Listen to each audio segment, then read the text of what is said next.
Всем привет, дорогие друзья! Это магазин emak.by. Меня зовут Игорь. Давненько у меня не было ничего интересного на своем YouTube-канале. И вот сегодня как раз-таки я хочу вам рассказать про охренительное моноколесо InMotion V11.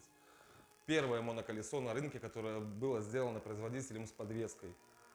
Ну, ребята, я вам честно скажу по своим эмоциям, оно мне сразу не зашло. Не зашло, потому что я там все неправильно сделал. Все сделал по инструкции, но для меня это было все неправильно. Чуть попозже расскажу об этом. А на данный момент кратко хочу рассказать про технические характеристики. Мотор здесь у нас номинальная мощность 2200 2,2 киловатта.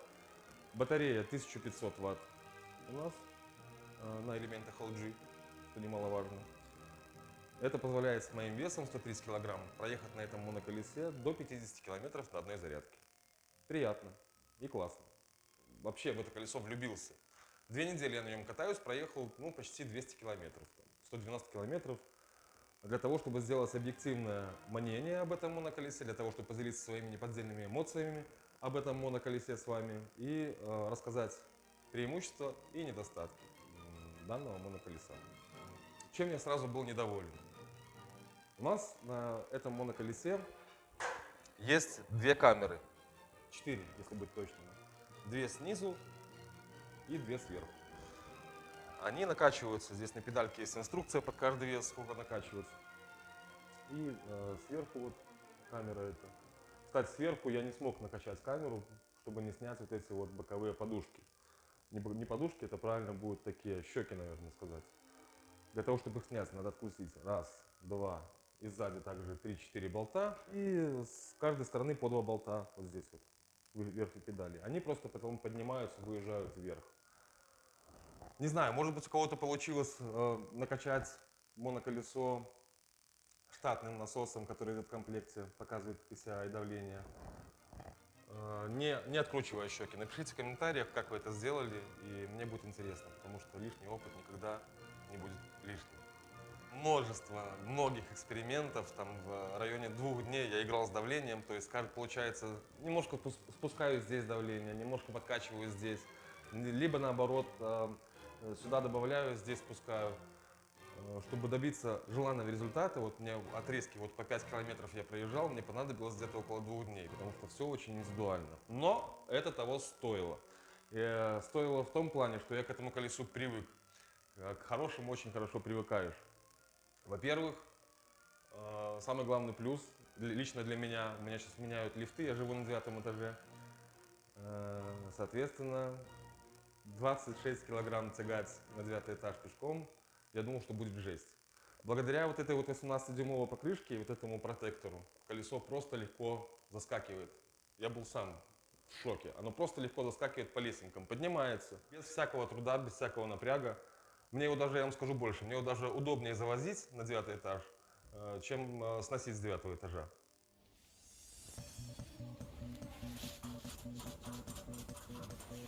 Лифт не работает. Будем поднимать колесо. Пешком. Упираемся рукой в ручку и поехали. Хоп, хоп, хоп. Заезжает само. Здрасте.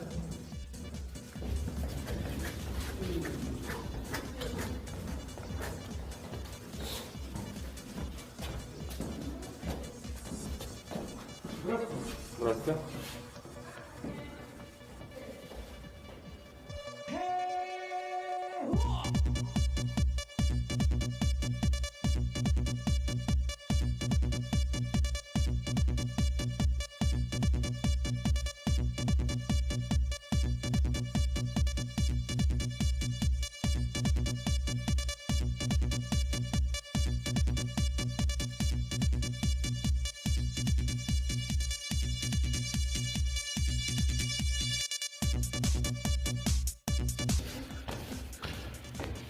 Вот так поднимается колесо без напряга и уже 9 этаж.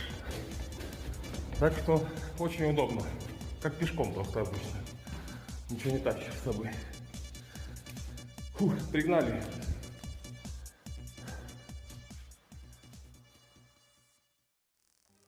Это первый основной плюс, который я выделил для себя.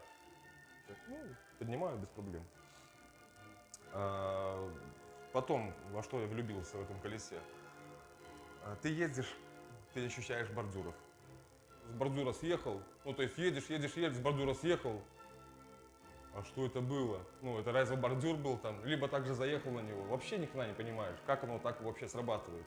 Я не ожидал этого колеса. Я знал, что будет мягко, но не ожидал такого комфорта. И к нему привык. Привык за 2 недели к нему так, что когда приехал, поставил его на зарядку, взял MS Pro проехать, ну, блин, к нему надо было привыкать около 10 минут. То есть ты когда двигаешься по дороге, у тебя колени, получается, работают на MS Pro раньше, как работали, то есть ты демпфируешь ногами, то здесь ты всю работу свою отдаешь подвеске.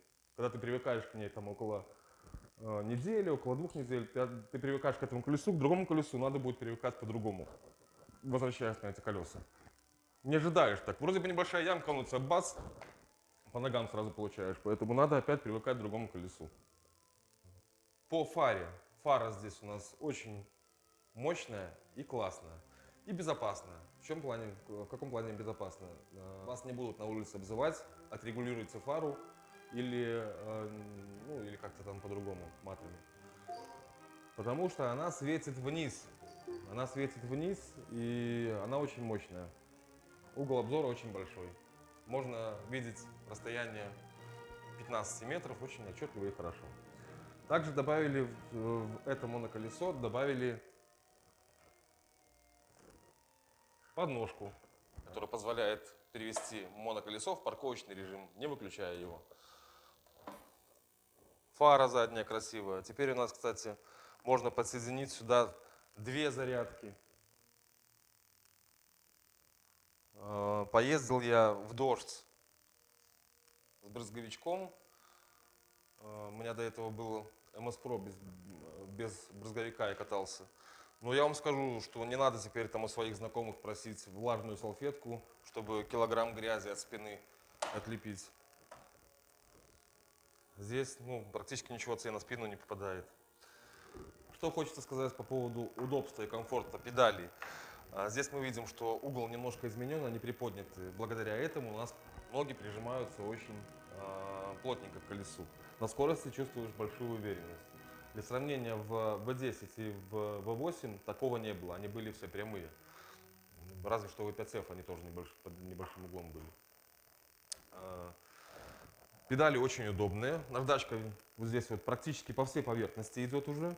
То есть, как безрамочные телефоны начали появляться, так начали появляться безрамочные педали сейчас скоро будут, скорее всего. Но, тем не менее, это очень удобно. По своим ощущениям скажу, что, еще раз повторю, что я очень доволен этим колесом. То есть я сейчас буду продолжать на нем кататься, продолжать делать какие-то дополнительные опыты, получать удовольствие от езды. По поводу удовольствия, многие может, меня поймут.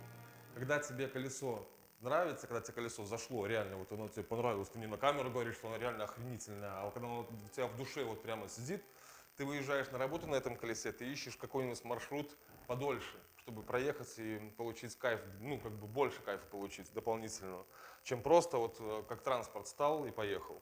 Интересно экспериментировать по разным бордюрам, по небольшим лестницам, интересно экспериментировать по оффроуду. Колесо справляется со всем. По поводу вопросов, заочно постараюсь ответить, которые у меня спрашивали.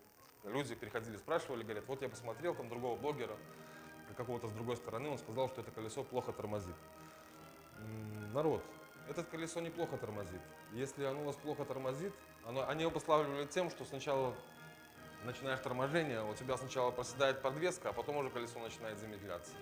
То есть у меня тоже изначально это было, и мне это не понравилось. Я говорю, что пока я не поиграл 2 дня с давлением самой подвески, я не разобрался и не понял вообще V11 умом. Только когда я сделал подвеску под себя, подстроил уже индивидуально, не по этой инструкции, которая написана, потому что вообще, я не знаю, под мой вес, здесь даже моего веса нет. Здесь максимально 120 килограмм. Ну да ладно. Когда выбрал для себя золотую середину, мне реально это колесо вот понравилось. Оно и разгоняется отлично, оно и тормозит круто. Нет этого вот проседа такого, которого вот сначала там даже экстренное торможение. Подушки, благо, вот это вот добавляют. То есть ты можешь за них цепляться. Подходят на разные модели, подходят на V10, у нас много ребят взяли, V10, V10F. На РС парень тоже взял, доволен. Короче, все остаются довольными, потому что качество реально хорошее. И белорусский производитель, который шьет эти подушки, молодец. Касательно ручки, я думал, честно, что она будет выстреливать. Когда нажимаешь, мне казалось, что она должна выстрелить. А она не выстреливает почему-то. Ну, значит, наверное, так надо. Я со своим ростом не иду, как бы эта ручка не казалась короткой, я своим ростом не иду в полуприседе или пригнувшись. Она мне вполне комфортна, вполне нормальная ручка. И я считаю, что InMotion молодцы. Она коротенькая, люфтов у нее практически нету. В отличие от V10 и V5F, ручка, которая идет, она со временем начинает больше люфтить. Кстати, может быть, еще мало времени прошло, поэтому я повторю, что надо посмотреть, какие косяки в дальнейшем у этого моноколеса могут вылезти. Ну, я стараюсь кататься аккуратно, но тем не менее, некоторые свои для обзоров или статей, некоторые опыты делаю на колесах, но все равно стараюсь все делать аккуратно. Я считаю, что если ты купил вещь, то ты должен за ней ухаживать, за ней должен следить, если хочешь, чтобы она у него работала хорошо. Если будешь соблюдать простейшие правила, то ни с каким колесом у тебя никаких вопросов возникнуть не должно, по факту. Так что любите свои колеса, катайтесь с удовольствием. Приходите к нам для того, чтобы тестировать эту новинку InMotion V11. Уже достаточно много количества людей пришло. У нас двери всегда для всех открыты. Все довольны остались. Многие взяли себе эти колеса. Так что приходите, попьем чая, попьем кофе, пообщаемся. Я всегда открыт для разных разговоров. И буду рад предоставить вам для теста это моноколесо. Вот получился такой вот небольшой обзор по своим эмоциям, неподдельным эмоциям, которые я получил на приезде на этом моноколесе. Рад был с вами поделиться, рад был, что вы видео досмотрели до конца. И жду вас у себя в гостях в Ямак Бай, улица Ежегидройца, 14, город Минск. Приходите. Всем пока.